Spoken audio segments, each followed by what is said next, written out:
Halo teman-teman, pada video pembelajaran kali ini saya akan membahas tentang pengantar pembuktian dalam geometri. Kita akan coba membuktikan suatu pernyataan-pernyataan sederhana di dalam geometri dengan satu metode yang masih sangat sederhana sekali.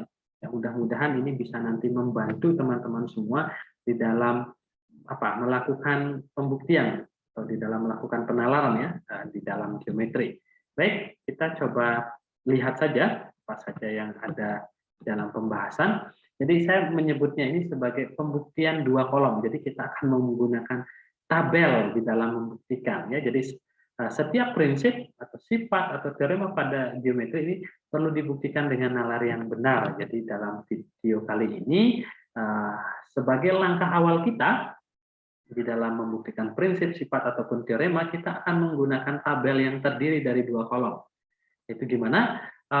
Kolom pertamanya itu adalah berisi pernyataan yang nanti kita akan susun dengan langkah yang sistematis seperti itu, dan kolom yang kedua tentu saja itu berisikan alasan ya atau reasonnya seperti apa sehingga memunculkan pernyataan-pernyataan yang ada di kolom pertama. Oke, sebelum kita ke sana, saya perlu mengulas dulu beberapa sifat pada bilangan real ya.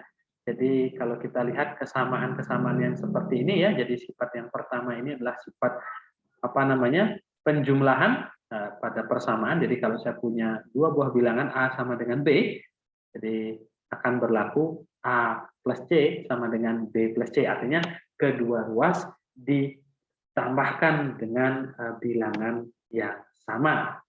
Begitu pula untuk pengurangan subtraction-nya. Jadi kalau saya punya dua buah bilangan yang sama, lalu kemudian kedua ruas saya kurangi dengan dua bilangan yang sama, maka kesamaannya juga akan tetap berlaku. Ya, ini untuk sebagai contoh saja yang pertama ya. Misalkan saya punya apa dari sini. Oke, jadi 4 sama dengan 4 misalkan gitu. Jadi saya bisa menjumlahkan di sini. Jadi 4 tambah 2 tentu saja akan masih sama dengan 4 tambah 2. Jadi menambahkan dua buah bilangan yang sama atau mengurangi dengan bilangan yang sama. Begitu juga berlaku pada perkalian ya. Jadi berlaku pada perkalian, saya punya dua bilangan yang sama, saya kalikan dengan bilangan yang sama, akhirnya akan masih tetap sama. Termasuk juga pembagian ya, saya punya dua buah bilangan yang sama, saya bagi dengan bilangan yang sama kecuali 0 ya. Jadi kecuali 0, karena kalau membagi dengan 0 itu tidak ada maknanya ya. Jadi dua buah bilangan yang sama, kemudian saya bagi dengan bilangan yang sama, hasilnya akan merupakan bilangan yang sama. Ya, tentang kesamaan, lalu tentang beberapa sifat, ya kalau dua buah bilangan A sama dengan A, ya ini namanya sifat reflektif ya. Kemudian simetris ya, jika A sama dengan B ya maka B-nya akan sama dengan A. Ini sifat distributif perkalian ya terhadap penjumlahan seperti ini ya. Jadi A dikalikan dalam kurung B plus C itu sama saja maknanya dengan A kali B ditambah dengan A kali C. Lalu kemudian ada sifat substitusi penggantian gitu ya. Jika A sama dengan B maka A ini dapat digantikan dengan B ya. Jadi sifat substitusi. Lalu transitif ya, jika A sama dengan B, B sama dengan C, maka A sama dengan C. Jadi ini mengingatkan kembali terkait dengan sifat-sifat yang berlaku pada bilangan.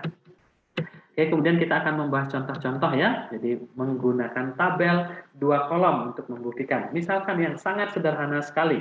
Jadi perhatikan, jadi diberikan gambar ruas garis seperti ini, ruas garis AB ya, yang mana P terletak di antara A dan B. Buktikan bahwa panjang AP ya, panjang AP ini ya ternyata dia sama dengan panjang AB dikurangi dengan panjang PB ya. Jadi ini yang dibuktikan, diminta dibuktikan lalu diketahuinya ini. Biasanya di dalam menggunakan pembuktian di dalam menggunakan tabel dua kolom, jadi kirinya ini adalah pernyataannya, yang kanannya ini adalah alasannya. Ya, biasanya ditulis dulu pernyataan yang diberikan. Jadi ini adalah diberikan ya, APB pada ruas garis AB atau P terletak di antara AB dalam ruas garis AB ini, alasannya diberikan atau diketahui. Lalu kemudian yang kedua, kita bisa memanfaatkan yang namanya postulat ya. Jadi kalau postulat itu bisa langsung dimasukkan. Ya, postulat yang namanya postulat penjumlahan pada ruas garis ya. Masih ingat ya, postulat penjumlahan pada ruas garis? Kalau lupa bisa simak kembali video saya sebelumnya. Jadi berlaku apa? Kalau P ini berada di antara AB, maka akan berlaku panjang AP ditambah panjang PB ini sama dengan panjang AB ya. Jadi panjang AP ditambah panjang PB sama dengan panjang AB ya. Jadi ini postulatnya.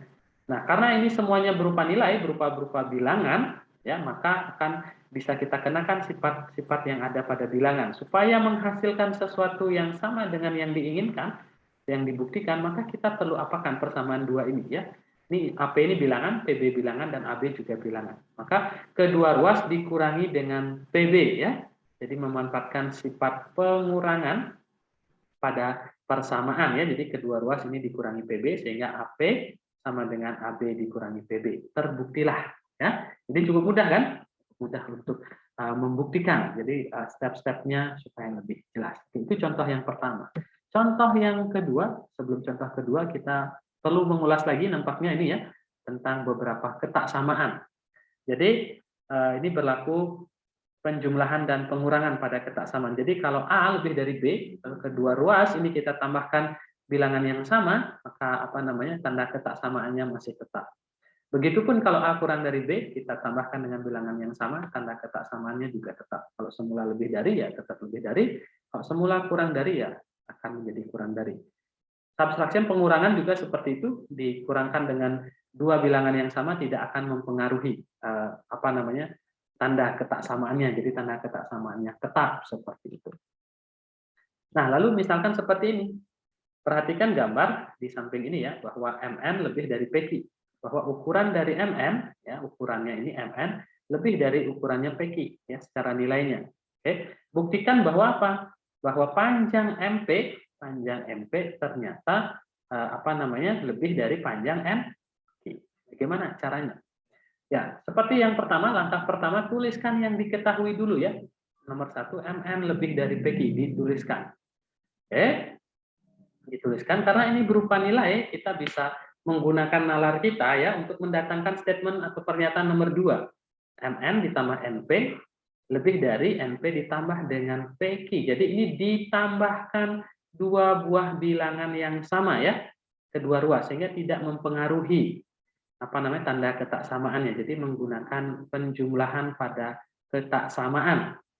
Lalu kemudian kita bisa menggunakan postulat segment addition atau penjumlahan pada ruas garis, bahwa yang namanya MN ditambah NP, MN ditambah NP itu sama dengan ukuran dari MP, ya kita dapatkan MP dari sini ya, ini MP. Lalu kemudian NP ditambah dengan PQ, ini kita akan dapat ukurannya sama dengan NQ. Ya, jadi yang kiri ini adalah MP, yang kanan ini adalah NQ, sehingga hasilnya dengan mensubstitusi ya, mensubstitusi yang ini dengan MP dan mensubstitusi dengan NQ sehingga diperolehlah ketaksamaan yang terakhir yaitu MN lebih dari NQ, itu menggunakan substitusi. Oke, saya kira ini juga harapan saya bisa dengan mudah untuk dipahami. Kemudian contoh yang berikutnya yang mungkin sudah mulai lebih kompleks. Ya, diberikan apa? ST ini membagi apa? Atau ST ini adalah bisektor ya, membagi sudut RSU menjadi dua bagian yang kongruen ya, RSU. Jadi ini ya, ST. Jadi ini kongruen dengan ini. Lalu kemudian SP, SP ini juga membagi atau merupakan bisektor dari sudut USW ya. Ini sama dengan ini. Oke. Lalu kemudian yang diminta adalah buktikan bahwa ukuran sudut RST ya, RST yang ini, ditambah dengan siapa? Ditambah dengan VSW ditambah dengan ini, ternyata nanti akan sama dengan TSV ya, TSV. Jadi akan sama dengan sampai di sini. TSV. Ya. Nah, bagaimana caranya? Yang pertama, tuliskan dulu yang diketahui seperti biasa ya. Yang diketahui ST ini membagi dua merupakan bisektor dari RSU ini diberikan.